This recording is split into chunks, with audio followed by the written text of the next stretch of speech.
बूढ़ी अंधी माँ और उसके बेटे की कहानी। एक गांव में एक विधवा अंधी औरत रहती थी।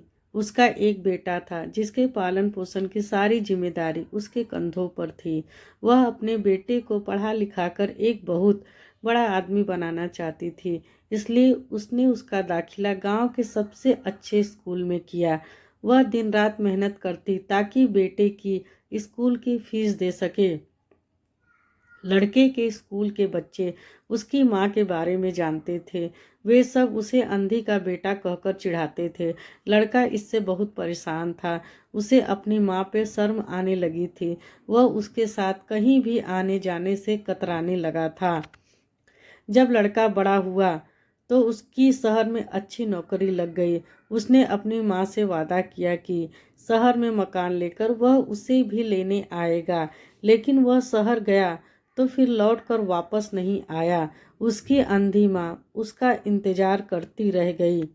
कई महीने बीत गए, लड़के की कोई खबर नहीं आई।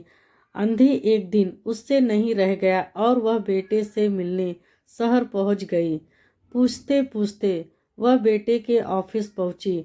वहां सिक्योरिटी गार्ड ने उसे रोक दिया।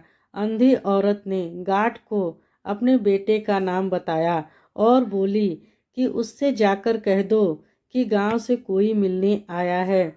गार्ड ने जाकर उसके बेटे को बताया। बेटे ने ऑफिस की खिड़की से देखा तो उसे अपनी माँ गेट के बाहर खड़ी नजर आई।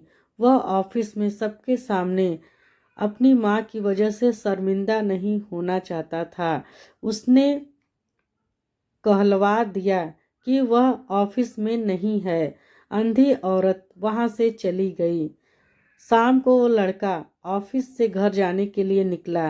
रास्ते में एक जगह काफी भीड़ जमा थी। वह अपनी गाड़ी रोककर भीड़ के पास पहुंचा और तो बीच सड़क में माँ को मरा पाया। उसके हाथ में एक चिट्ठी थी जिसमें लिखा था, बेटा, बड़े दिन हो गए थे, तेरी कोई खबर नहीं मिली। चिंता हो रही थी इसलिए तुझसे मिलने चली आई। तू तो अब बड़ा आदमी बन गया है। तुझसे मिलना अब शायद मुझ गरीब की किस्मत में नहीं, लेकिन मैं बहुत खुश हूँ तेरे लिए। तूने अपना ही नहीं मेरा सपना भी पूरा किया।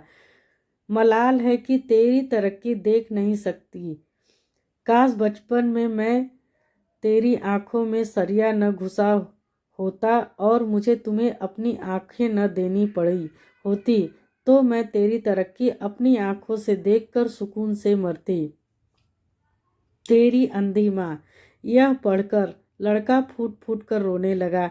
जिस अंधी माँ पर उसे शर्म आती है, उसने उसके लिए कितना बड़ा बलिदान किया था। वह आत्मग्लानि से भर उठा और जिंदगी भर खुद को माफ नहीं कर पाया। आई होप आप लोग को ये कहानी पसंद आई होगी।